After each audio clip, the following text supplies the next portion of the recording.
I cannot tell you how much I appreciate my CPAP machine. Oh my God. Since we've been reunited, my CPAP machine has made me fall in love with sleep again. I mean, basically, because I can sleep. I mean, most of the time, I'm awake most of the time because, there's that thing back in, you know, your breathing apparatus that needs to be exposed to this constant air pressure to keep it open. Otherwise, you snore, you wake up, you have that's sleep apnea. And you can also die, right? I mean, it's one of those things that it's a gateway to, dementia, all sorts of things if you don't take care of it. So I've been using the machine, or had been before the pandemic, and then during the pandemic, I got bored with it, or something wasn't right with the machine, and then I noticed, God, I'm not sleeping that well. I'm not sleeping that much, and so I started thinking, well, I've got this other machine that I haven't used. I had two. I had one that the doctor gave me, and it was sort of not so great. I mean, it got recalled. And then I got this other machine that I paid on my own that I said, well, let me use this. And I started using it again just the last 2 weeks, and it has changed my life. I just want to let you know that if you're one of those people who, got outfitted for one, a CPAP machine, and then went away from it because what a bother, right? I mean, you got a hose on your head. You look like Elephant Man. You look like, well, you don't really look like Death Warmed Over, because without it, you have a better chance of dying. So if you're one of those, because a lot of people, between 30 and 50%, stop using it. And I know this because the guy who outfitted me for my machine years ago said, yeah, we all use it, and we stopped using it. But we're here to help people get their machines. And look, there are other hassles with the machine, like you got to learn how to clean it, but it's worth it. I feel so much better. Hi, everyone. It's Emil Guillermo. Emil Amok to you. Welcome to Emil Amok's Takeout, my takes on all things considerable.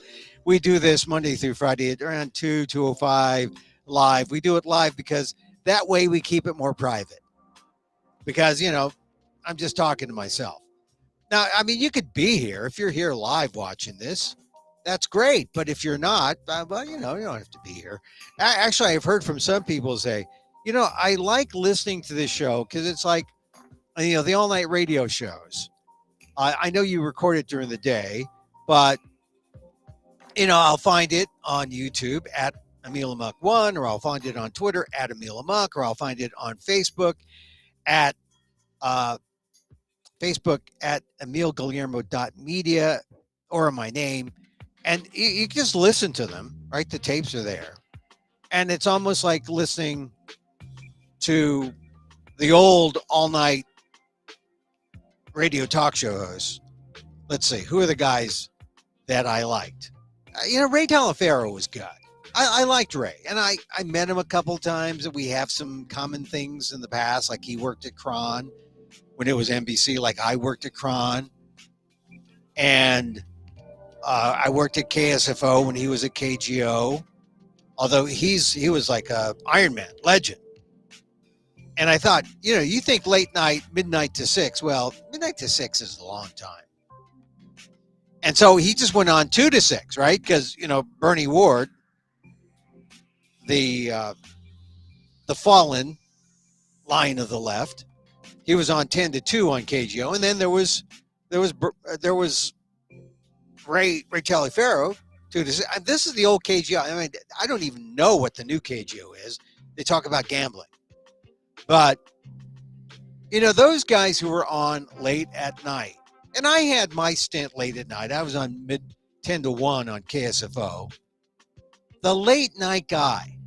What does a late night guy, he talks about the news, but he talks about life. So people who know me from my late night past, they say, "Oh, I find your show, I listen to it, and then I fall asleep." Thanks, Emil. That's how you listen to this. And then if you catch it live, then maybe you can go on the, what is it? You can listen and chat back on Facebook, or I think on YouTube there's a chat. And you can say, "Hey, Emil, what's going on? Well, why'd you say that?" But so it's talk radio, but you don't have to talk. You can just be there. So people have told me, "Yeah, I listen. I'll get all the old shows and I'll listen and I'll fall asleep." Thanks, Emil. Happy to oblige. Happy to oblige. So today is that day. Donald Trump had that. It was a deadline. They had to show up by Thursday, or some as soon as Thursday. It was unclear from the target letter, but Trump on his social media said, "Hey, I've got until Thursday to show up." So he's not there. The grand jury is meeting. Could vote today. Although they're hearing from some witnesses. They're meeting in D.C.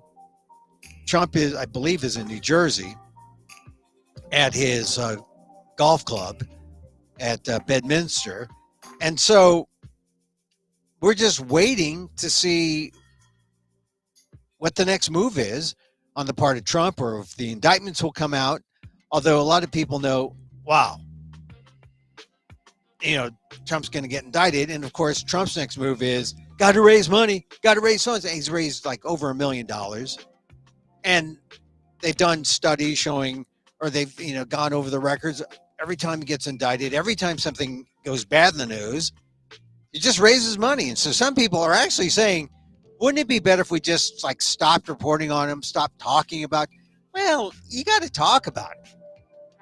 I mean, whatever you do in response, like give him money or not, I mean, that's on you, but you got to report. This is former president, historical, twice impeached, possibly a third time. Go read my column on the ALDEF blog, aaldef.org/blog, or on Inquirer.net, the Philippine Diaspora website, or read me in the Oakland Post. I have a version in the Oakland Post. The Washington Post, Emil? No, the Oakland Post. Better. I like the Oakland Post.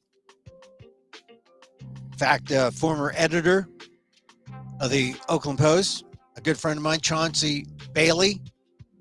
Chauncey, the assassinated Chauncey. Yeah, Chauncey and I were buddies enough. I mean, we ran in different circles, but our main circle was the ethnic news and journalism. And I remember one time I was walking around in Oakland at night, and Chauncey's driving around because I was right near the Tribune building. I guess he was leaving the Tribune. So, "What the heck are you doing here?" I mean, loitering in downtown Oakland. And he gave me a ride. I think I was going to BART or something. The subway. Chauncey was a good guy. And he was gunned down. He was assassinated. One of the few American journalists assassinated for doing his job. He worked. After he left the Tribune, he went to the Oakland Post. And Chauncey, well, he's being remembered by, I believe, IRE, the Investigative Reporter and Editors Association. They put out a new scholarship for young reporters. Check that out. Chauncey Bailey Journalism Scholarship. Anyway, so you can read my column in the Oakland Post and what I had to say about Trump. We're waiting, and he can raise all the money he needs. I mean, he's going to need money to hire his attorneys. He just hired a new one. They said, I didn't like the last guy. This is the thing. He didn't like the last guy. The last guy just the other day, apparently. Chris Kise, I think his name was. They're sort of like putting him on the bench and they're bringing on someone else. I think, fortunately, though, Kise got paid. He had a retainer. You got to collect first. Remember that. So I don't know. Trump he's playing out the hand, and it's going to be delay. It's going to be get elected, at any cost, right? Because if he gets elected, then he can like make all this go away. That's his best defense. It's ridiculous that, but I guess that's what happens when you see yourself as above the law. And it's time for the American public to put him where everyone else is. Not above the law, but subject to the law.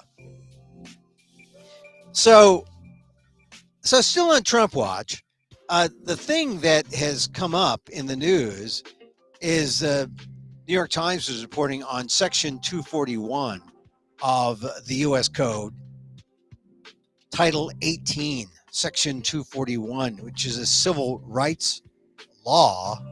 And some people say, oh, wow, this is a new one. But no, I mean, you think about it.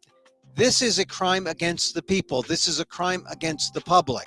What Donald Trump is alleged to have done, right? If he's trying to rig or trying to steal the election, it's a crime against the public. How do the prosecutors make it a key point? What is the law? What is the violation? You go to Title 18, Section 241, and it's clear, makes it a crime for people to, quote, conspire to injure, oppress, threaten, or intimidate any person in the free exercise or enjoyment of any right or privilege secured to him by the Constitution or laws of the United States. And so this could be it's been used to enforce the Civil Rights Act, right? It's been used for voting rights. Congress enacted the statute after the Civil War to provide a tool for federal agents to go after Southern whites, including Ku Klux Klan members who engaged in terrorism to prevent formerly enslaved African Americans from voting. In the modern era, according to the Times, it's been used more broadly, including cases of voting fraud conspiracy. So this Section 241 statute, it's a new twist. I mean, more details coming out. Times quoting 3 people familiar with the matter, which, you know, if you're talking to people using anonymity, using background, that's fair. That's journalism. Some people say, anonymous sources. Oh, yeah, you're talking to your mother. You're talking to people who were able to get the truth because we've given them the shield of anonymity. And as long as you disclose it, and certainly, you know, you tell the people who you write for, you say, you know, we talked to 3 people familiar with the matter, but you tell your editor. I mean, people aren't just making up whole cloth at journalism organizations. If you deal with someone anonymously, you got to at least tell you trust your editor to say, okay, all right, we trust you now because you got a name of guy and he's up there. He's telling you this. And here's the thing about anonymous sources. Sometimes it could be the principal himself. Sometimes it could be Jack Smith's secretary or Jack Smith himself. People familiar with the matter. So, you know, the target letter is for real. The target letter is not just speaking out of school, that it's an indictment's going to happen. And so the basis for indictment, Section 241, Title 18, U.S. Code. Interesting. I think it's just an interesting thing when you say, well, how can we make sure people understand what this law is about? Because it's a compelling argument. You go to a jury and say, you know, all these things conspired to prevent people from voting, going to the polling place, or try to take away your right to vote by negating it, nullifying it, by trying to obstruct your vote. Oh, that's another law, obstruction. By telling these fake electors to at various states, to undo what you did by voting. So it's a real case. This what's going to happen to Trump in the third indictment. When it's coming down, we don't know. We're waiting like everyone else.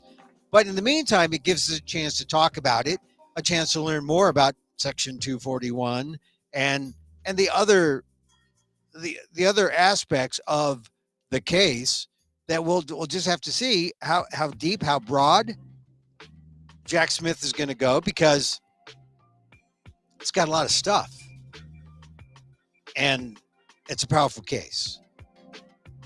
Can Trump survive? I think the only thing he can do is, hey, let's win this.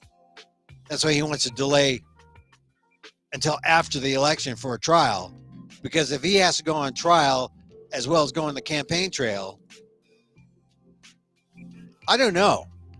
I mean, he's only winning by he's got 37% of the Republicans, because a lot of the other Republicans, there's a sizable field, but, he leads the pack, at least in the New Hampshire polls that are taken.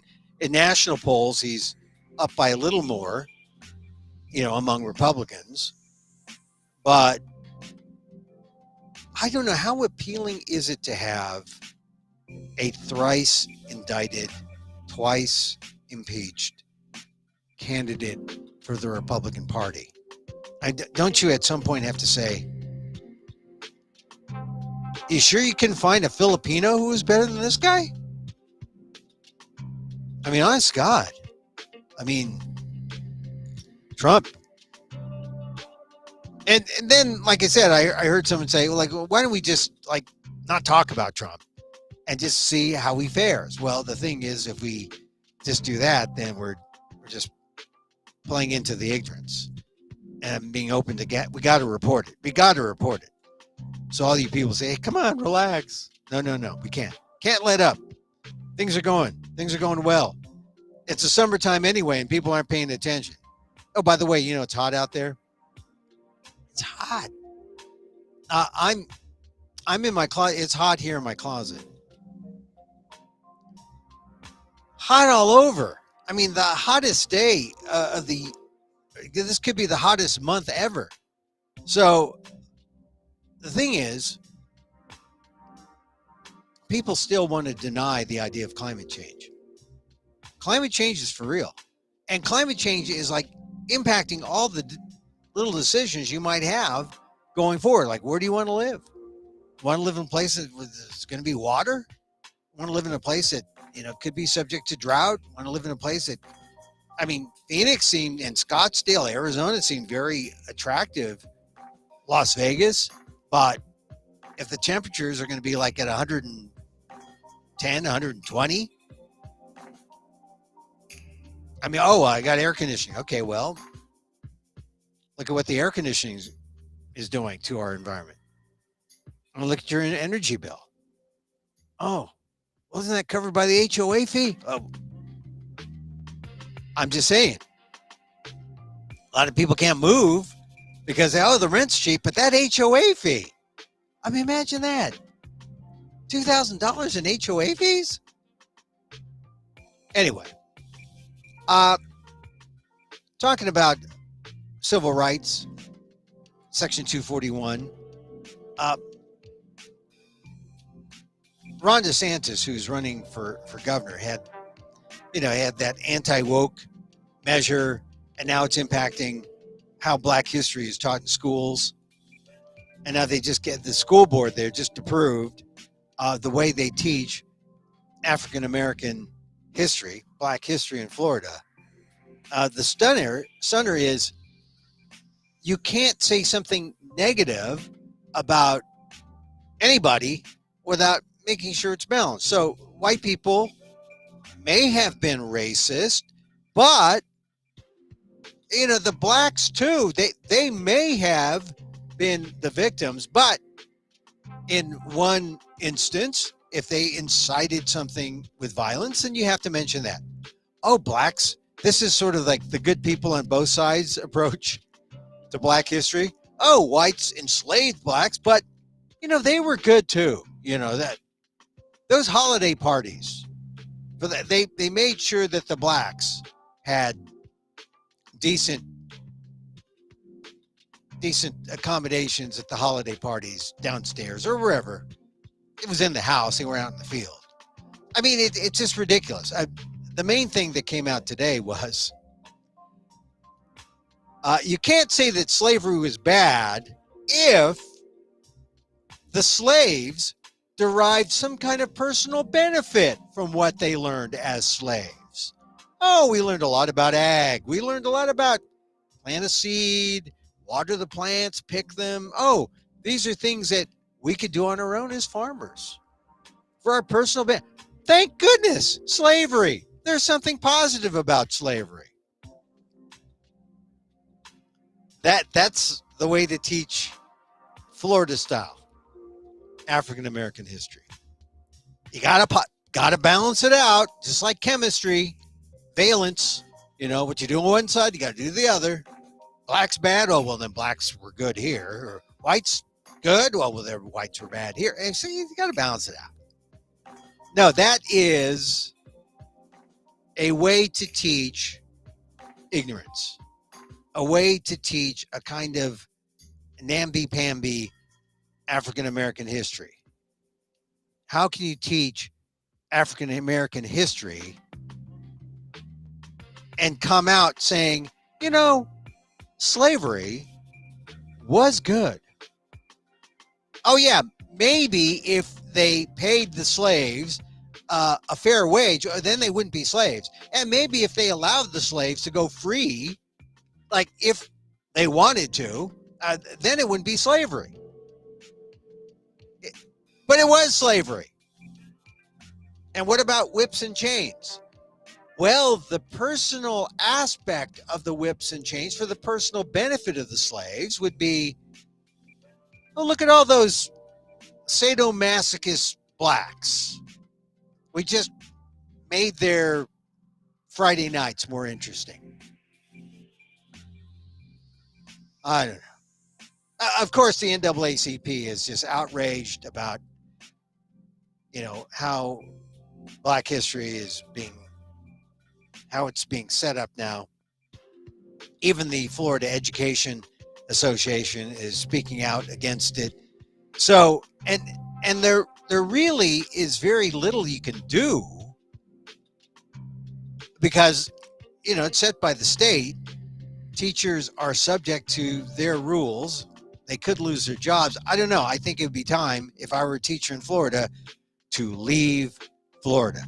And believe me, this comes up. I mean, I've been thinking about, well, maybe it's time to try Florida. I mean, a lot of people have said nice things about Florida in different contexts. Like, oh, this would be a great place to retire. Or this would be a great place. Oh, the beaches. The politics. The people, Ron DeSantisville. I'm telling you, it's just a turnoff. And it makes me appreciate California. I may be in the red part of the blue state, but California. And California has its issues, it has its problems, but not like places like Florida. Not like even places like Texas, where a lot of people like to talk up, Austin, it's great. Not so great. They got a governor there who's vicious when you look to see how he treats people on the southern border. Read the Houston Chronicle. What Greg Abbott has done, what he's done to empower Border Patrol people to essentially be outright inhumane to people at the southern border. Like I said, I'm just looking at the news, trying to find little bits and pieces that we can talk about that are interesting. Hey, on a fun note, the Women's World Cup is starting up, and the Philippines is ranked number 46. They're playing number 20, Switzerland, tonight on the West Coast at 9:30 p.m. on FS1. I give them a free plug. I don't know. the Philippine national women's soccer team, number 46, not that great. However, I'll root for them against Switzerland. And Switzerland, they're so nice in Switzerland, right? They're probably neutral enough to say, yeah, we'll give them a couple goals. Look, I'm just glad to see the Philippines there. I do believe China is ranked up higher in Japan, those Asian powers. Vietnam playing the United States on Friday. They're down in Australia. And the Philippines playing tonight. So a lot of Asian countries, and this is where some national pride comes up, because both my parents are from the Philippines, and not that I'm going to be dual citizen anytime soon, but I'm rooting for them. Mostly I'm rooting for them because I was a former women's soccer coach. Well, they were girls. I coached girls from under 10s to under 15s. I loved it. It was great coaching the girls because they're about my size, and they weren't, I could relate to their game. I can relate to the speed of their game. But I had some truly gifted athletes, some of whom were my kids, which is what gets you into this. Got to protect my kids. Got to make sure they get some playing. No, they all earned the right to play. And the ones that didn't. But it was great coaching girls soccer. I learned a lot about the game. And I even have an injury from girls soccer. I'm not going to reveal it. It's a hand injury because I was playing goalie at the time, and the ball hit my finger in a funny way, and I am permanently changed because of that injury. I won't go into detail. No details. But when I see that injury, I'm always reminded, hey, my time in girls soccer. So and we went to the Women's World Cup. During the years when I was coaching, it happened here in the United States. And the United States is super favored this year. Well, they're the top of the heap. Are they super favored? I think they're right up there. I hope they can three-peat. I think they can. Despite Megan Rapinoe's retirement, she's good, but the player that I think is the spark. She doesn't get a whole lot of. She's in the top 50 players of the world, but I think Alex Morgan, she's the player. And it's funny because I was coaching during the Mia Hamm years. I don't think Mia Hamm gets the recognition. I don't know, maybe she's shy or something. I don't think she gets the play that she deserves. She was a great player. She was an all-timer. But you play in a time when there was hardly any social media, when there was like just 3 major networks.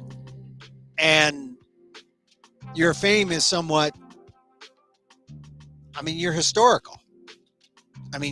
People, when you say Mia Hamm, they say, oh yeah, Mia Hamm. They know her, but not like Alex Morgan. Alex Morgan, oh, you mean Sports Illustrated swimsuit? Don't you mean, the opportunities for girls or women later explode. And then, of course, Megan Rapinoe, oh, the woman who fought for equal rights for the women in soccer.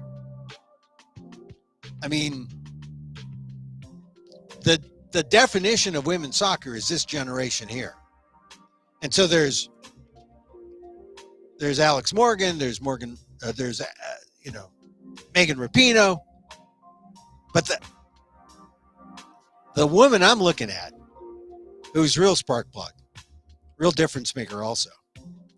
From the midfield, Alex Morgan's a striker. From the midfield, it's Rose Lavelle. Rose Lavelle. Watch for her when they play Vietnam on Friday and throughout the tournament. Of course, there's the young Filipino player. Young Filipino American. I think she's half Filipino, half Peruvian. Forget her name. Young, 18. People are going to look for her. So there's a lot of interest in the women's national team. I hope they do well. It'd be great if they three-peat. They've got a lot of young players, and a lot of those young players are going to be there a long time. So if they win this one, it's a tough slog, and they're down there in Australia. So Women's World Cup opened a great game today. I saw Ireland lost to somebody. New Zealand beat Norway. Ireland lost to somebody that they should have won. They should have won, but they didn't. So Philippines, Switzerland tonight, 9:30 p.m. Eastern time or West Coast time on FS1. So that's a fun thing. The Giants aren't playing tonight. Giants had a tough game today. Alex Cobb, the All-Star Giant pitcher, did not play like an All-Star. And the Reds beat the Giants, so they split the series instead of winning it outright. It's tough, but I'm still bullish on the Giants. They're going to Washington, D.C., playing the Nationals. Oh, wow, I could have been in Washington, too. Oh, well, anyway, they're playing the Nationals, and then they're playing Detroit and then coming back. So I'm bullish again on the Giants. I mentioned Washington, D.C., because AAJA, the Asian American Journalists Association, an association that is kind of near and dear to my heart. I mean, I won a bunch of awards in 2015. I've won a lot of awards from AAJA throughout the years since I have been a journalist, a member. I think I've been a member since, 82 or 3? I mean, long-time member. But, the conventions, it's really for the kid. I mean, I don't want to say the kids, but it's a different organization, and they're trying to, and they've moved out of San Francisco. So I don't even know all the people in the national offices as well as I used to when they were here. And they're based in Washington, and I hope they have a good convention. I heard from some friends of mine who are there. They're having a good time. Started on Wednesday, and karaoke night's going to be good. I never did karaoke. I never did karaoke night. I did story time, though. I wonder if they're going to have a story time where I think I won, or I came in second. Fun, telling my stories. Hey, a good time to segue and talk about the Exit Theater, which is no longer on Eddy. They have another spot at 277 Taylor. And the Exit Theater they're kind of like the hosts of the San Francisco Fringe. So you ought to check out the San Francisco Fringe Festival. My show, Emil Amok, Lost NPR host, Saturday, August 12th, 7 p.m., Thursday the 17th, 8:30 p.m., and Saturday the 19th at 1 p.m. 3 times, 3 shows. See it all 3 times. I mean, really. The ticket prices are so cheap. Each time it's going to be a different experience. You say, oh, I think I've seen this. No, it's always new. It's different. So buy 3 tickets, see it 3 times, come see the show. August 12th, August 17th, and August 19th. Various times. Go to amok.com and click and get your tickets on eventbrite.com. But you'll find the link at amok.com. Or you can just go to Eventbrite, eventbrite.com, and search for San Francisco Fringe and Emil Amok, 2 words, EMIL, AMOK, Lost NPR host. Get a ticket, come see the show. I'm tinkering. Direct from New York, well, not direct, I was in New York in March, February and March. I did the show there about 7 times. And I've had some time to think about it. So there'll be some changes. There'll be some new things. So it's lost Emil Amok, lost NPR host in the Tenderloin. I got some things to say about that. So check it out. Check it out. Please. Please check it out. Hey, today's Thursday, so we were a little late on the PETA podcast. The PETA podcast, I mean, you can get Emil Amok's Takeout, the podcast version, wherever you podcast, but it's going to be different. I do these standard interviews, and the ones that are up there now on Emil Amok's Takeout with the Little Manila folks out of Stockton. This show is sort of the live podcast, which you can only get on YouTube or amok.com on the replay. And you get it live. But the PETA podcast is available wherever you podcast, and it's an interesting show because it's about the death of horse racing in the San Francisco Bay Area. I mean, there's no more horse racing. I mean, they've announced, the Stronach Group has announced the closure of Golden Gate Fields, which is, I mean, it's a place where I would go play the horses.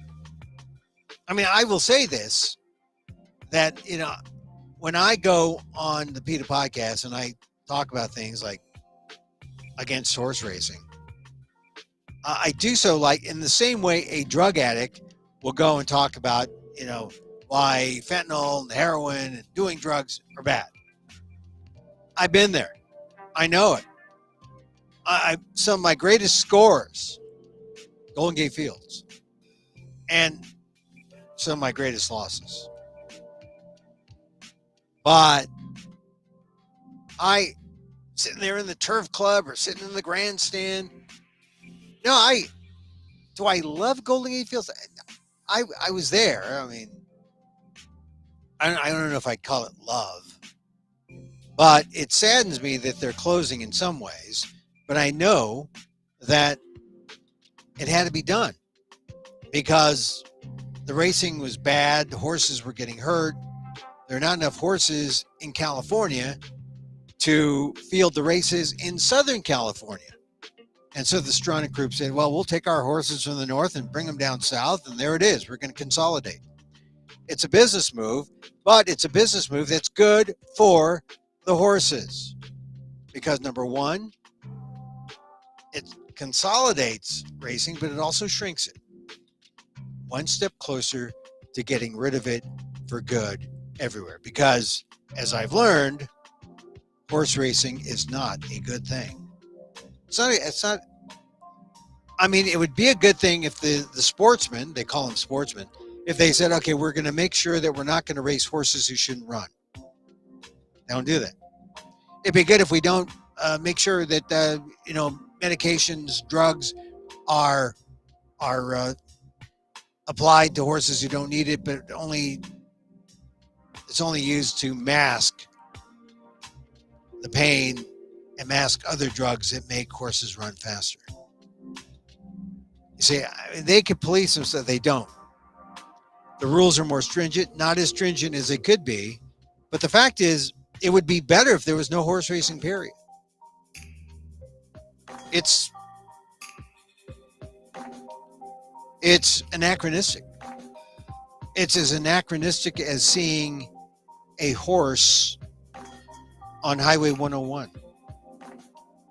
Oh, well, we have cars now, Emil. Yeah, exactly. We don't need to see horses running in pari-mutuel wagering facilities live on the track. We don't need that anymore. Not in 2023. Not when dozens of horses die because of this quote unquote entertainment. I'm talking every year throughout the country where it's legal. shouldn't happen. So listen to the PETA podcast, and then if you've read stories about why horse racing is shutting down, and people talking about, oh, well, look, this is great real estate. I mean, just think about this. On the peninsula in San Francisco, San Mateo County, they had Tanforan horse track shut down. Tanforan, which was a site. Now, this is a little bit of Asian American history. The racetrack was used to house those Japanese Americans incarcerated during World War II. Also, Bay Meadows in San Mateo. Those two racetracks, legendary racetracks in the Bay Area, already shut down, already turned into malls, already turned into condos. So a lot of people, when they see, oh, this is going to happen to Golden Gate Fields, the third jewel of Bay Area race, well, gone, or soon to be gone. I think they're closing in December. But people are talking about, well, what's going to happen? Housing, open space. I mean, you'll see that in stories, but you won't see the real reason why the shutdown has happened and why this shutdown is good. So listen to the PETA podcast and you'll get the real story, the rest of the story. The PETA podcast, available today wherever you podcast. So what other things do I want to talk about today? You know, Stanford is a bit of trouble. More specifically, the president at Stanford. And it's interesting because I don't think, I mean, we knew it was going to happen, right? I mean, we knew that was going to happen. That the president of Stanford was in trouble, but he announced his retirement when, let's see, he announced his retirement after they came out with this finding that, hey, you got to go. I mean, you know, we're going to bump you down. And so right now we're just seeing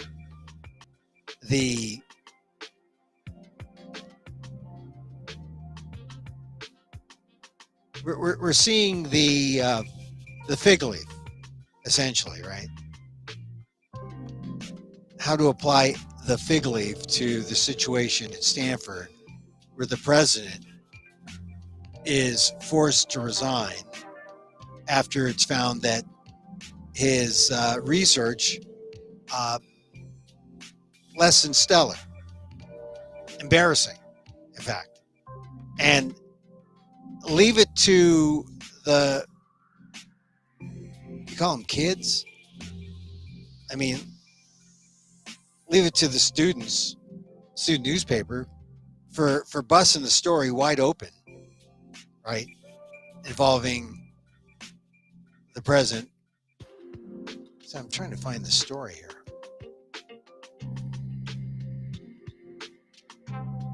I mean, it's a big deal because, you know, people, you become president and it becomes like, you know, it's status, right? You're looked upon with, like, you know, you're looked upon as a kind of god, right? And you're not. You're anything but. So here's the Wall Street Journal story. Stanford president resigns after probe. Stanford University president Mark Tessier-Levine is resigning, saying the failures highlighted in a recent review by a panel of top scientists could raise questions about his ability to continue leading the school. No, it raises questions about his ability to do science. It raises questions about his veracity and his ability to be truthful, which I suppose could affect your leading a university. Although liars have been successful. Well, liars can lead, maybe not successfully, but liars have been known to be presidents of institutions, even large countries. The panel, which issued its report Wednesday, found no evidence that Tessier-Lavigne personally engaged in research misconduct or that he knew of misconduct by others.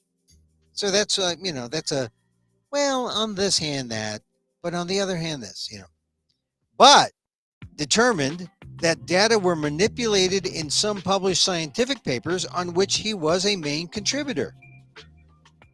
So we can't say that you engage in research misconduct, but we can say that in these published papers, there was some manipulated data to which you contributed.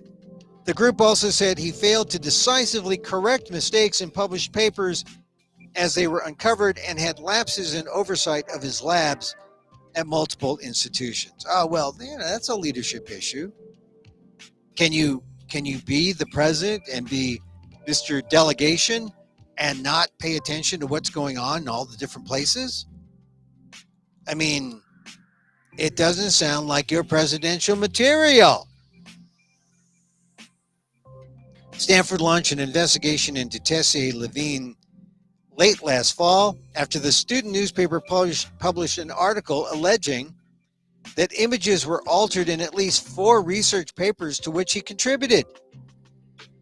The accusations raised concerns about the academic integrity of the leader of one of the world's most prestigious research institutions.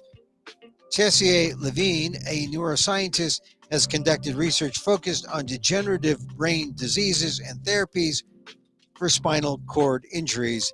He will step down at the end of August. And being a neuroscientist, there are probably some lab animal experiments that don't mean much anyway, because they're not, you can't transpose animal studies to humans. It makes you feel a little better that you might be on path, but once you try to apply it to humans, you're still experimenting. So he's essentially a neuroscientist / vivisector who got caught. Now he's stepping down. He still gets tenure as president because that's the university system. But hip, hip, hooray for the student newspaper for exposing this guy. And this is front page news. I mean, it's front page of the Wall Street Journal. People are talking about it. I think a black eye for Stanford. But I will say this about Stanford presidents. I have had some experience with Stanford presidents. People who think, these guys are great. They're so inspirational. They're just human beings. And they have faults, and they have real significant faults. And you don't put these guys on pedestals. Because they will fall down. They will fall down. And I remember interviewing a Stanford president, and he essentially tried to gaslight me in real time. In real time.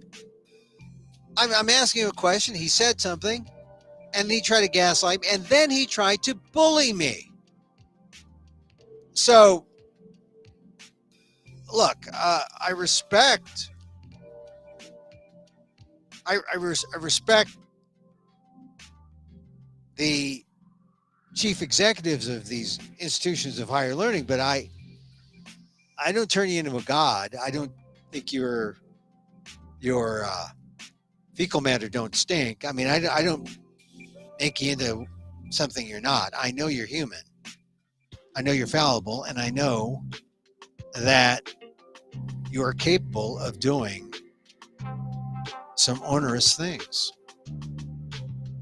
So I'm glad that Lavigne is able to step down and get his fig leaf, but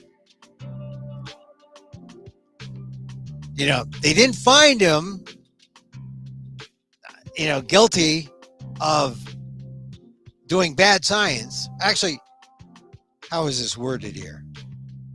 They said they found no evidence he personally engaged in research misconduct, but determined that data was manipulated in some published scientific papers. So I guess you could say he engaged in some bad science, but nothing that they could ding him on so they could fire him, because they're still allowing him to return to Stanford as a tenured professor.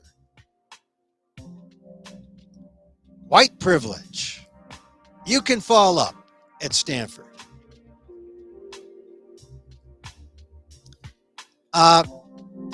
I heard something today that really bothered me a little bit. We're talking about Trump and all this other stuff.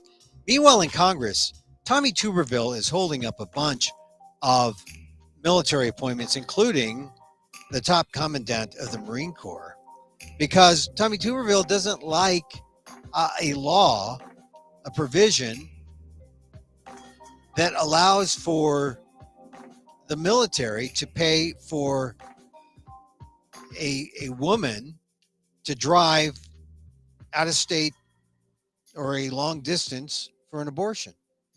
And it's not just abortion, it's for any kind of medical treatment.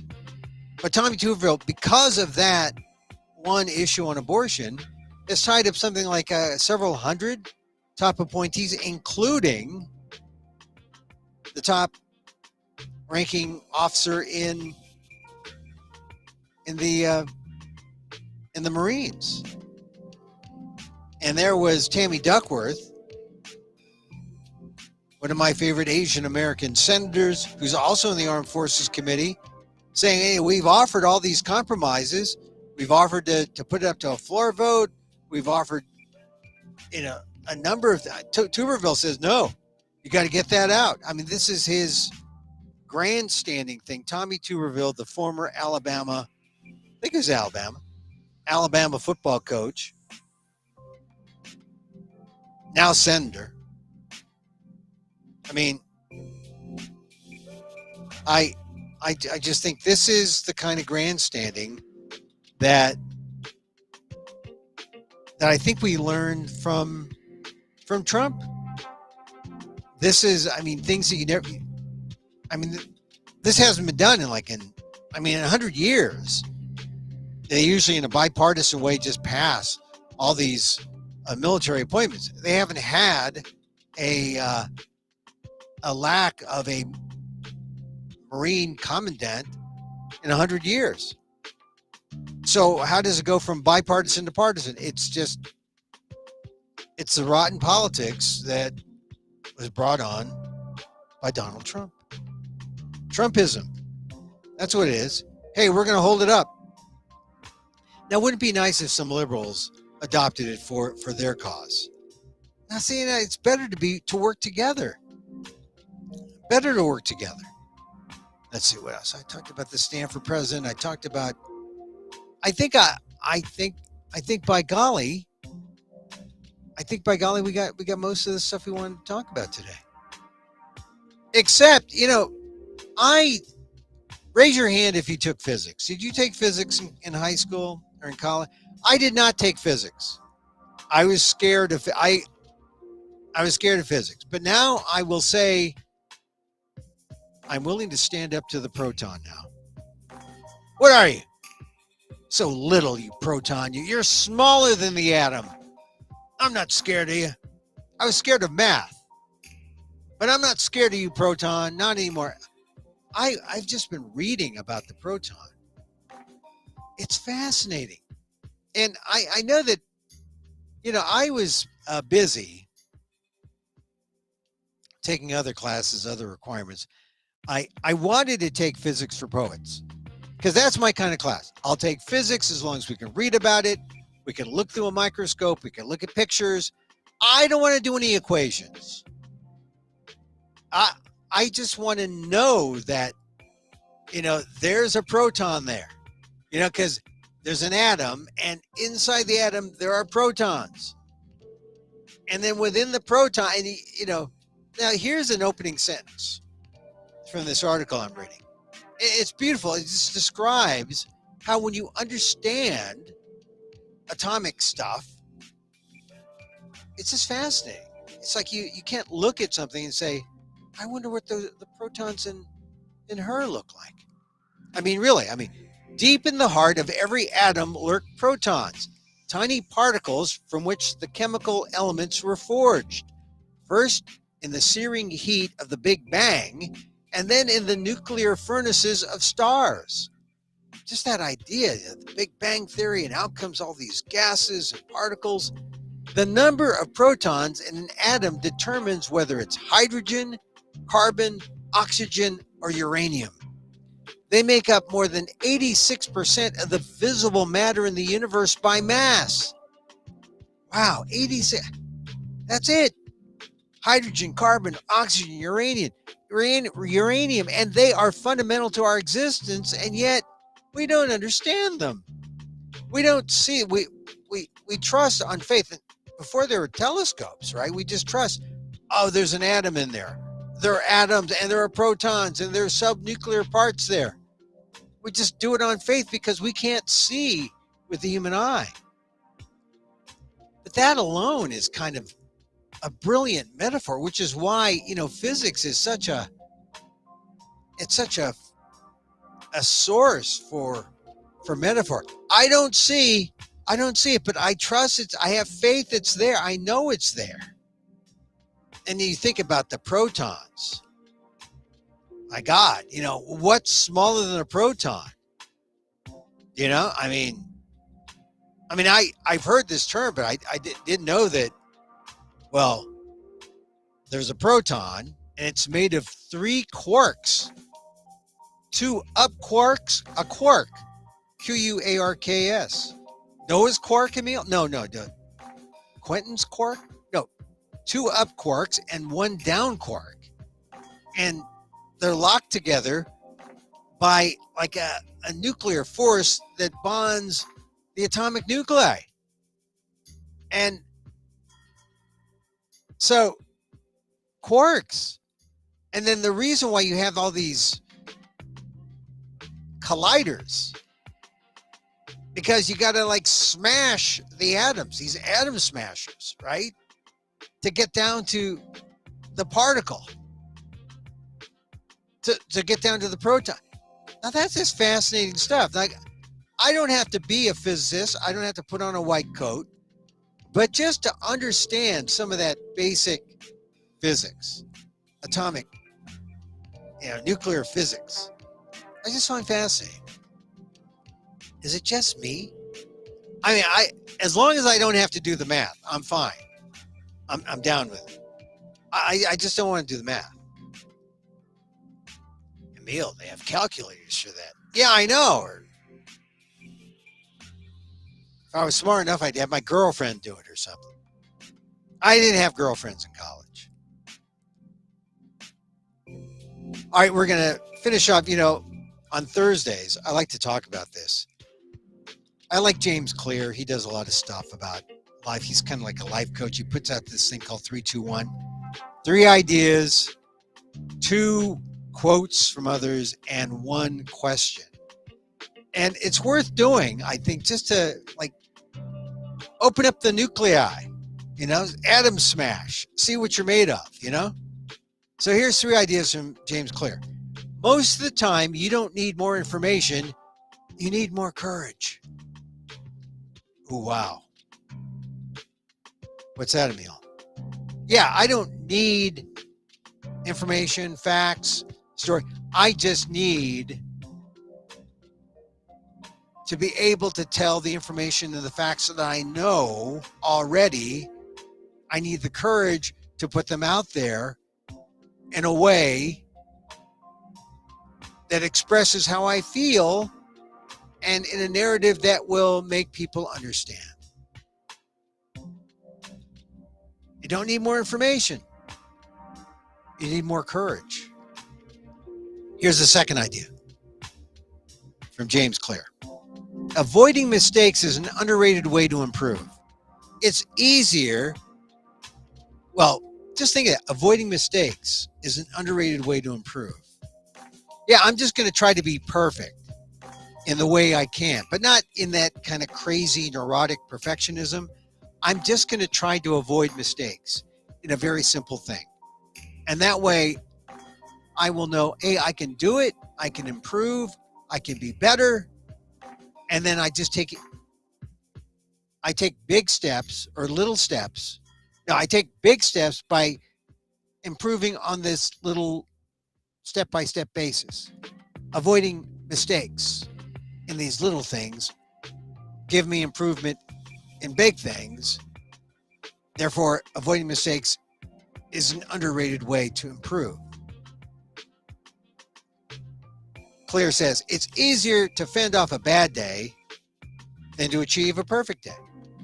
So don't wake up and say, hey, I'm going to try to make it a perfect day, try and do great things. No, just fend off the bad day, try to do the little things well, perfectly, the little things perfectly, and you'll find that you can improve.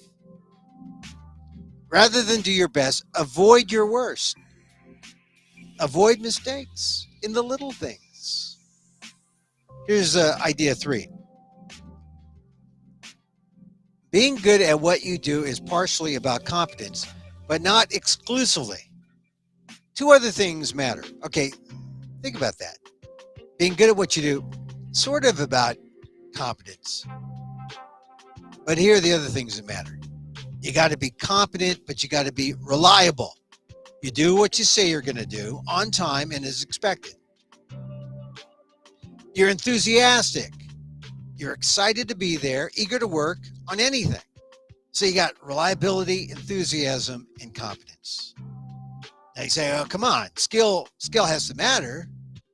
Yeah, but in many cases, it's your reliability and your attitude, your enthusiasm that separates you from the rest.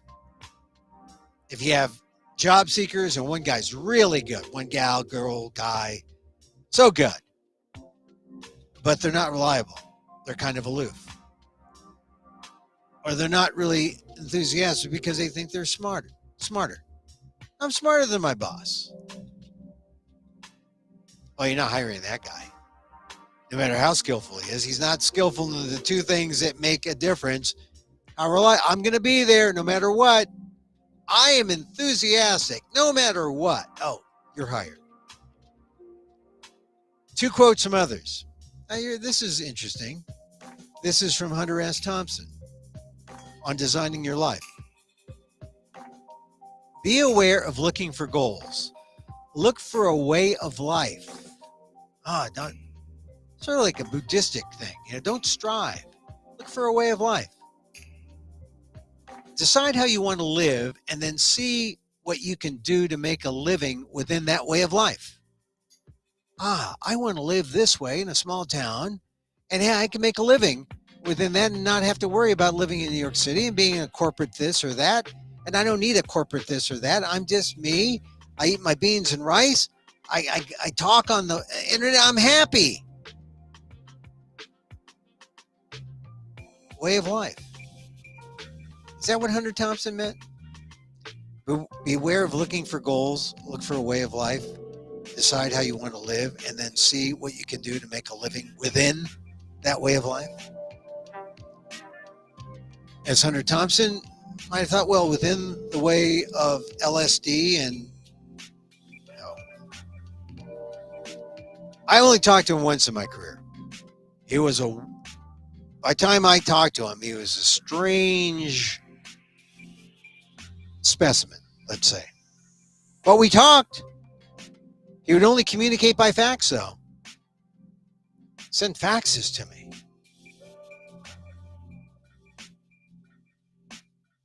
It was a short interview. But an influential writer, Hunter S. Thompson. All right, here's a second thought. Entrepreneur and writer Nat Eliason on the importance of challenging yourself to do hard things. The ability to do hard things is perhaps the most useful ability you can foster in yourself or your children. And proof that you are someone who can do them is one of the most useful assets that you can have on your life resume. Our self-image is composed of historical evidence of our abilities. The more hard things you push yourself to do, the more competent you will see yourself to be. If you can run marathons or throw double your body weight over your head, the sleep deprivation from a newborn is only a mild irritant. If you can excel at organic chemistry or economics or econometrics, onboarding for a new finance job will be a breeze. But if we avoid hard things, anything mildly challenging will seem insurmountable. We'll cry into TikTok over an errant period at the end of a text message. We'll see ourselves as incapable of learning new skills, taking on new careers, and escaping bad situations. The proof you can do hard things is one of the most powerful gifts you can give yourself. I guess. Although I think it's got to be natural, right? I mean, the things you choose to do, I do it because it's natural. I talk like this because it's natural. It just comes to me. This is not hard. But a lot of people say, oh, you talk like this out to nobody, to the void for an hour a day? You just put together a show that who knows who will listen? Well, there might be somebody. I don't know. But that's interesting. Do the thing that's hard because then you'll know, oh, yeah, I can tackle anything. But I don't know. I'm sort of 50-50 on that. I think do the thing that's easy. Do the thing that comes easy. Because that means you're gifted. That means you got something. You got something going for you. I mean, yeah, you can do something that's hard and keep trying to get there. Like physics. I don't wish I took physics. But I'll read all the physics books in the world that don't require math. All right, and one question. This is from James Clear, once again. In which direction are your habits currently steering your life? Think about that. In which direction? I mean, what am I doing? I mean, you know, I've done like 561 of these shows. Where is this taking me? It's a habit. I used to gamble. I mean, not excessively, but in my 20s and 30s, I would go to the racetrack. I would gamble. Where was that taking my life? Funny, you know, I can stop though. I have the kind of personality where I can like stop cold turkey. It might take a while, but I can do it. But think about that question. Where are your habits steering your life? In what direction? If it's in the right direction, great.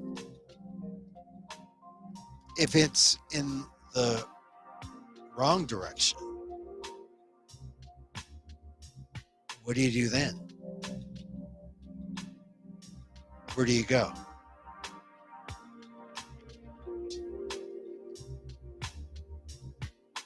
All right, just a few more things. I mean, I just had a lot to talk about today.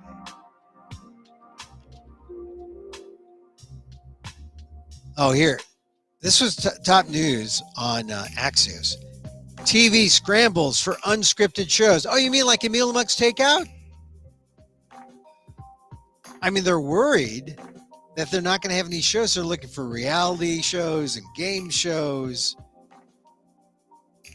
I think the best thing, I mean, live sports, of course, is reality TV. But I think the best antidote to the actors' strike and the writers' strike, like, Barbie's out. I'm not going to go see Barbie. I want to see Barbie, but I'm not going to go see it. I'd like to go see Tom Cruise. I'm not going to do the Hollywood thing. But I might do the Fringe thing. Yeah, that's why San Francisco Fringe coming August 12th.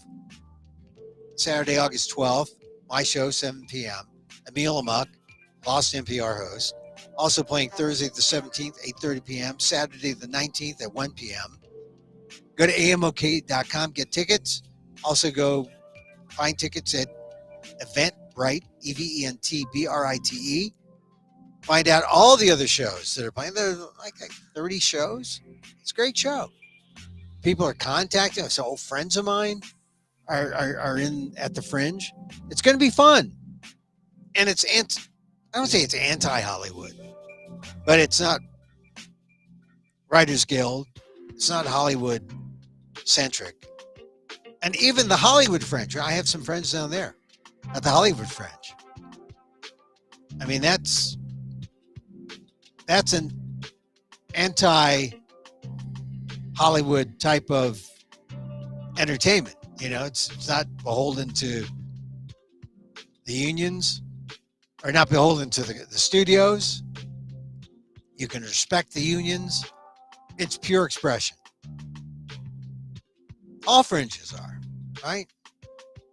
Yeah, I got to know the friend, Hollywood Fringe. She's got a show coming up this weekend. My show, August 12th, Exit Theater, San Francisco Fringe. Check it out, amok.com. Get a link. All right, I think that's enough. That's enough for today. I mean, we had a good run. Hey, listen, thank you for joining me. I should share one thing, though. I want to share one thing. I want to share a Marianne thought. Marianne Williamson. You know, she really is a kind of a guru. Is that? I mean, I like her meditations. This was today's meditation. Enlightenment is my goal today. Oh, that's nice, Emil. Enlightenment, huh? Did you pay your PG&E bill last month? Might be pricey. Enlightenment. No. Marianne Williamson says, the journey of enlightenment is a journey of the mind, from a focus on the body to a focus on the spirit, from a limited sense of self to an unlimited sense of self, from a sense of separateness to a sense of unity with all things, from blame to blessing, and from fear to love. This journey of my mind and heart, not always easy, but always miraculous, changes every aspect of my life. It transforms my nervous system, my energy, my internal state of being. It leads to changes in my behavior and shifts in how others respond to me. As enlightenment becomes my goal, my life is free to transform. I release my attachment to lower things, allowing my mind to be guided into higher realms. Oh, those higher realms. Fear dissolves and my love flows forth. I am redeemed and I am changed. Enlightenment is my goal today. Think about that. Say, Emil, I've got to stop this and replay that. Yeah, that's from Marianne Williamson, Transform on Substack. She is a helpful. The basis of her teachings is from the Course in Miracles. Course in Miracles. If you haven't tried it, you can get it on Kindle for free. I think it's free. I think it's one of those free books. Course, it just says the miracle is, come on. For me, it's you being here, live or not live, Monday through Friday, 2 o'clock. Right here on amok.com, at Emil Amok on Twitter, at Emil Amok1 on YouTube, at, fb.com/EmilGuillermo.media, or by my name on Facebook. Hey, listen, thank you. Really, thank you for being here. We like to close with a little loving kindness meditation. And so, as I wish for me, I wish for you. May you be safe. May you be happy. May you be healthy. and may you live with ease. Emil Guillermo here. Till next time. Mahal